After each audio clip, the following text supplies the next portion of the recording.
I just want to say something on transverse waves. So what's important here to realize that this is a still image of a wave. When I have displacement and distance m, let's look at a wave on a string or a wave in the water. I just take a picture of it. We see how a wave occupies the room. And then we can look at a point on that wave. And then it's important to realize that that point on the wave is moving up and down. So this point on the wave is actually moving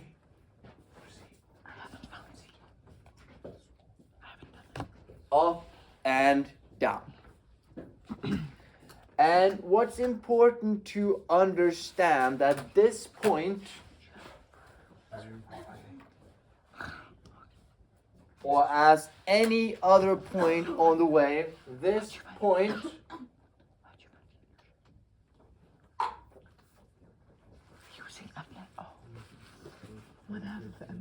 performs or undergoes simple harmonic motion.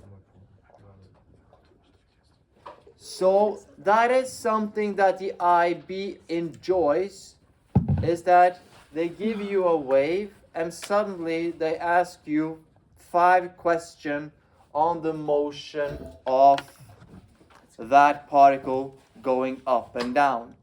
So for SL students, you will be asked, so SL, you have to look for this equation here, that the acceleration is at all times proportional to its displacement from the equilibrium. So this distance from here to here is the equilibrium, so you can use this formula here to calculate what acceleration this point has during its motion, up and down. But of course, HL students, they can enjoy themselves with equations like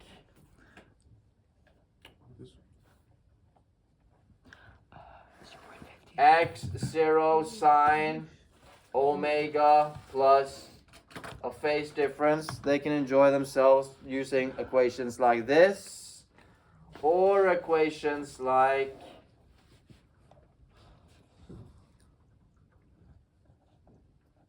I forgot them.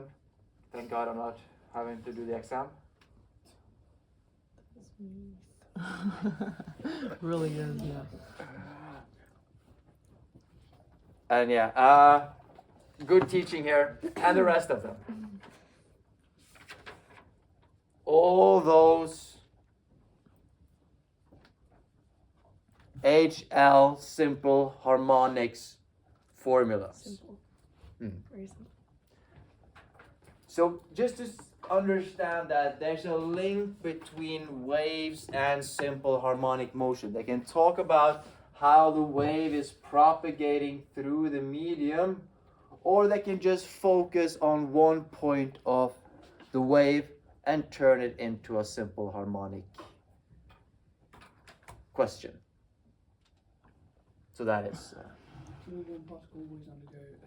yeah, on sine waves like that, all the points on the wave will undergo a simple harmonic motion. All right, but what we're going to do is we're going to do a little bit more on longitudinal wave, because the IB is very specific here on what to be able to do with longitudinal waves. And basically that's mostly on sound. So if you look at the screen here, we have a speaker. And what a speaker does, it pushes air at a specific frequency. Of course, if it plays music, that frequency is highly irregular and very complicated to describe, but if it's a sine tone, it kind of pushes the air at one specific frequency. So here we see the speaker is now pushing the air. And if we pay close attention to this simulation, we see that that makes that you get parts where the air is more dense than the other parts. We call this here a compression that is moving. High density, high pressure. And then we have here a region of low density. So for transverse waves, you use crest and troughs. On longitudinal waves, what we would have called crests are now called rarefaction. And no crests, that was wrong. Crests, that's is compression, center of compression, where the air is more compressed, and troughs is rarefaction. Am I right? That's the word I don't really. The rarefaction, rarefaction or rarefaction? Always rarefaction. Rarefaction.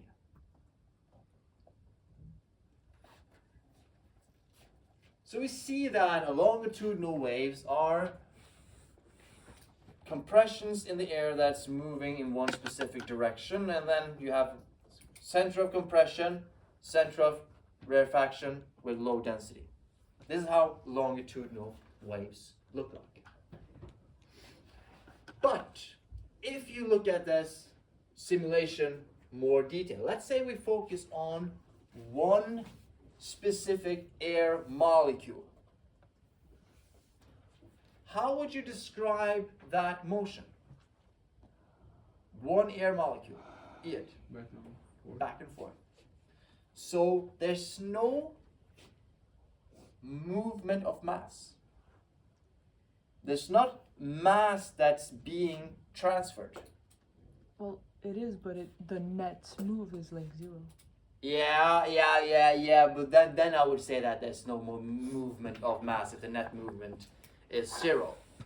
What is being transferred in IB language? What's being transferred? Density. Oh. Energy. All right. So we see oscillations here, back and forth, parallel to the direction of energy transfer.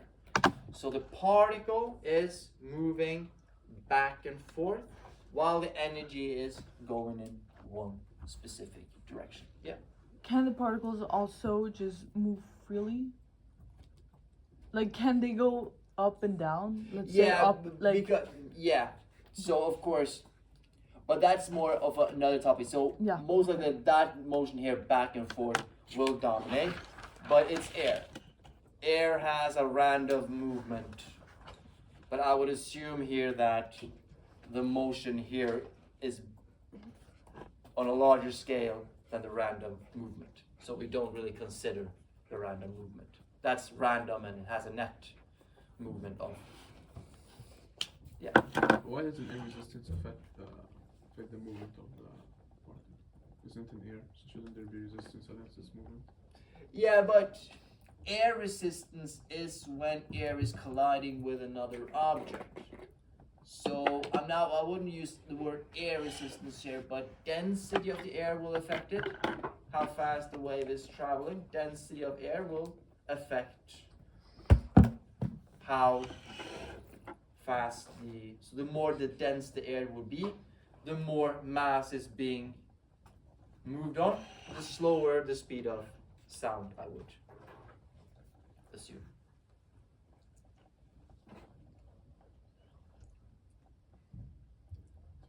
Well, yeah. Not entirely sure about how the effect of that. But yeah, but density of air will have an effect on the air, the speed of the waves. So it's the same as transverse wave. The only difference is on transverse wave the oscillation is perpendicular to the direction of the energy transfer. For longitudinal waves, it's parallel. All right.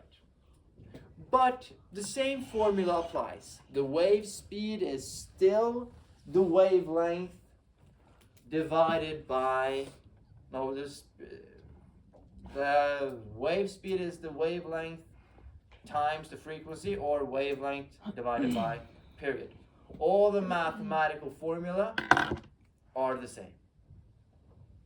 And the understanding of frequency is the same, how many oscillations per second, like that.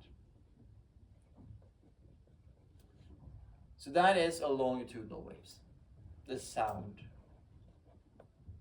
of it. So now comes the part that's a bit tricky, because the IB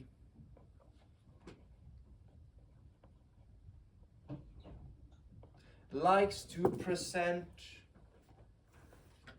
longitudinal waves like this.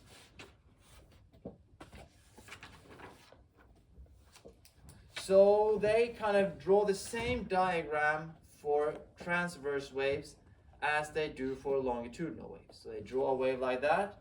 For transverse waves, this will just be a picture of the wave.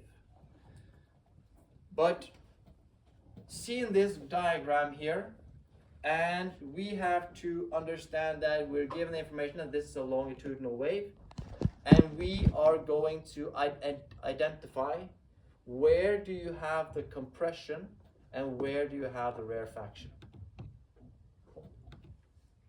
Crest has compression and trough has a rarefaction.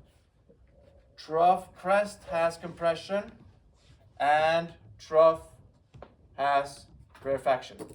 And I would hope that would be correct, but that's not correct. That's not true. That's what most people think is true. But now I'm going to learn how to identify where do I have center of compression, where do I have center of rarefaction. So I'm going to do that over here, and I'm going to draw air. I'm going to first make myself a model of air.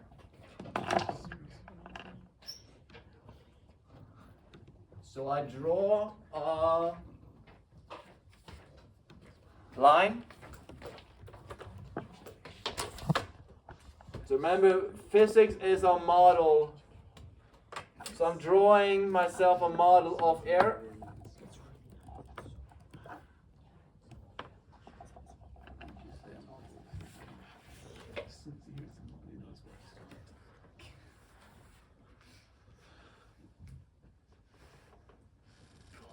And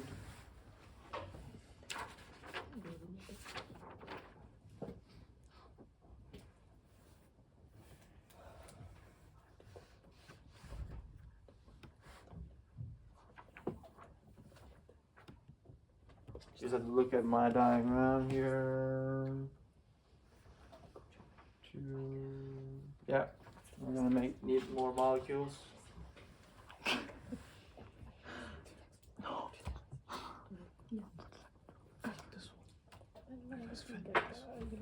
So if you want to do this in your book, draw a line with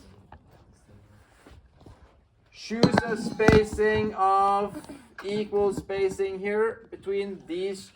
These are one air particle, this is one air particle, this is one air particle in air. This one here is at 0 centimeter. This air particle here is at 1 centimeter, 2 centimeters, 3 centimeters, 4 centimeters, 5 centimeters, 6 centimeters, 7 centimeters, 8 centimeters, and 9 centimeters. So now drawn air molecules in still air. Not as still air being still air. It's just in air where there's no sound wave passing through it.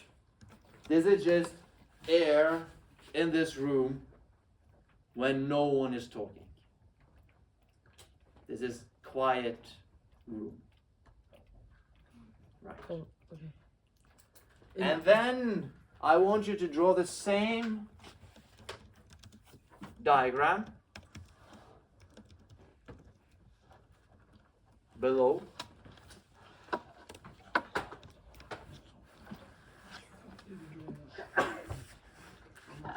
Just make small the same increments.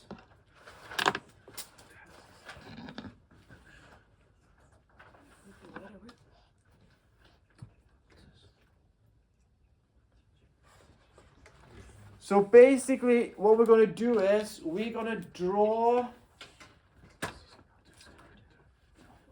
this air when, I'm not taking questions now, when this wave here is passing through that air. So now I'm going to draw how the air molecules will be when this wave is passing through it.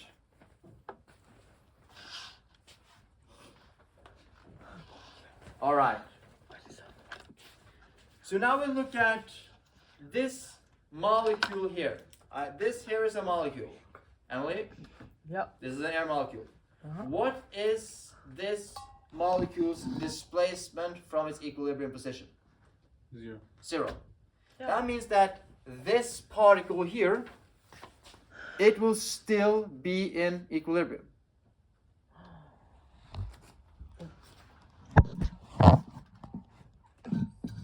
Then we look at this particle here. Where will this particle be? Emily?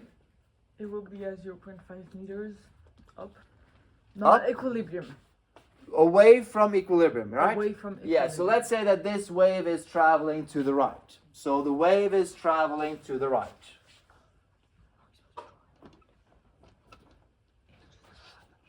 Could I take the thanks?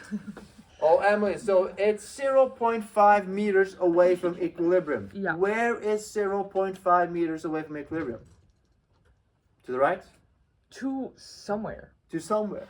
Yeah. That's where you need to be more specific. You could make like a radius and like a This circle? point here is, this is the equilibrium position. Okay, so towards 2. Towards 2. How far towards 2? 0.5 meters. Or where is that? You can decide. No. Oh. I cannot Okay. decide. Okay, my bad. At 2. No, okay, what is the scale? 1 centimeter is here. Oh, is it then like in the middle? Yeah, in the middle. I Wait, know. 1 centimeter. I'm that good. That This was is half a 1.5. meter. It should be way up, shouldn't it? Hmm? If that was 1 centimeter. Okay, let's Oh, just. no, that's a 1 let's meter. just- 1 meter. 1 Yeah, meter. okay, Yeah, yeah, yeah. yeah, 1 yeah, meter. yeah, 1 yeah. meter. Yeah. Wait, what? So Yeah, 'cause this I point was like- here, this is the equilibrium point. It's moved 0.5 meters to the right because the wave is traveling to the right. Uh-huh. Then we take this point here. Where is that? Equilibrium. Equilibrium. So where do I draw the equilibrium? At the equilibrium? What is the equilibrium position? Where it was up. Yeah, so it was Yeah. here. All right. Then we look at this particle which has equilibrium position of 3. Where's that particle? Yet? The same Oh position. my god. Is No. that in the same position? No, just if it's. It's really- minus 0.5. No, just if it's. Oh, yeah, oh, sorry, yeah. -5. So it's Minus 0.5. So then we look at 3 meters here. It has a displacement of 0.5 meters. What is 0.5 meters? Where's 0.5 meters away from equilibrium? half back. Half back. Yeah. Here? Yes. All right. Then we do particle 4. Where is particle 4? Look at that graph here. Lamia? Equilibrium. So we then just draw here the equilibrium. Where is particle 5? Lamia? 0.5 to the left, to the right. To the right? So between 5 and 6. Yeah, good. Emily, where's particle 6? Equilibrium. Wait. Yeah, so equilibrium. Yeah, but like Oh yeah, there, yeah. And particle 7. Where's particle 7? You saw? So is it negative 0.5? So is it like left? Yeah. six, It seven. should be here, but now it's It's like between 6 and here. And particle 8. Where is particle 8? equilibrium. Yeah. Wow. So where do you get center of compression? Where do I have center of compression here? It? In the top, like, in that form, like, yeah, this one. This one here? Yeah, and also the one right Here you get center of compression, here. Yes. and here you get center of compression. Definitely. It's Did you write just compression or center? Yeah, I of probably should write compression, center of compression. But Okay. So we should write center of Yeah. compression. Okay. I hold you to a higher standard than himself is willing to. And what's that? center of refraction. Yeah. Oh my god, guys. So that this is probably the hardest part on longitudinal waves. Understanding how to translate between a diagram that looks very much like a transverse waves and translating it into a longitudinal wave and identifying where you have the center of compression and where you have the center of Refraction. refraction.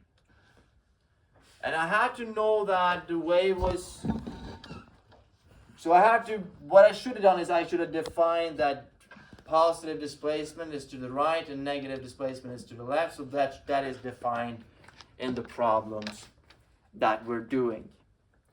But the trick here, and this is not just a trick that I do, this is sometimes that they ask you on the exam. They give you this diagram here. They give you the air molecules in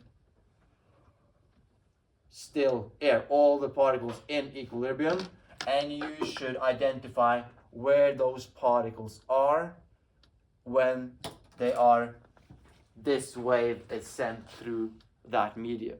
Understanding that I have to read on the x-axis to find their equilibrium positions, and then on the y-axis to find their displacement away from equilibrium.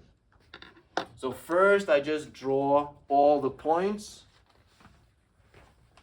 0, 1, 2, 3, 4, 5, 6, 7, 8, 9, and 10. I choose the troughs and the crests and the intersection with the x-axis.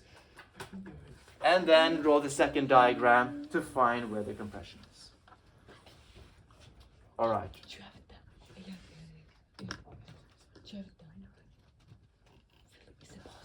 I'm just going to do an example 2.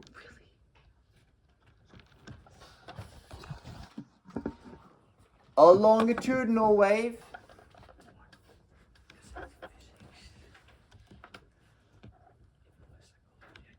I draw a transverse wave, but I say that it's a longitudinal wave.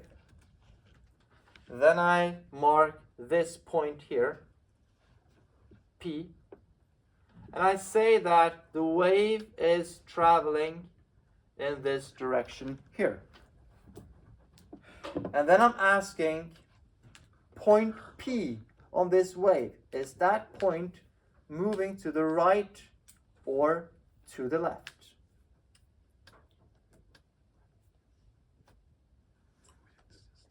Are anyone answering how to answer the question, or are you just ready to give an answer? Because I don't know. Okay? That's it. Frey, your guess is? Shouldn't it be moving to the left? Okay, you have left there. You have. Left. You have. Do you want us to tell you how to answer the No, question? no, I just want you to give you an answer. Give you To the left. to the left. All of them saying to the left. Or All right. The trick here is to do the same thing I did for the transverse wave. I draw the wave a few moments later.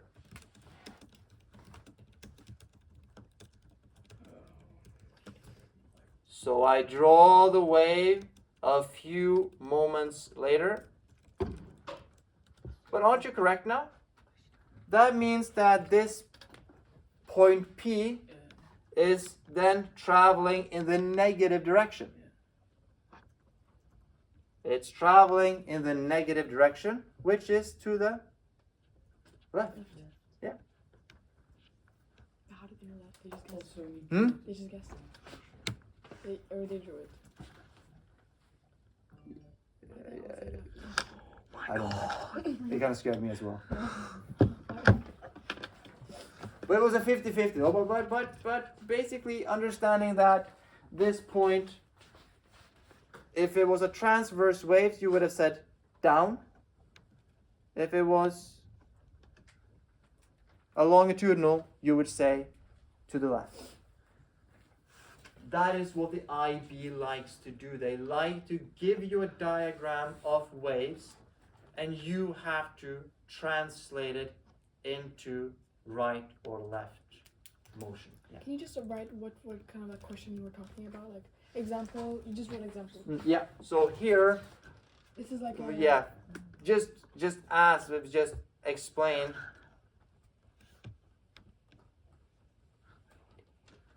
The motion of point P at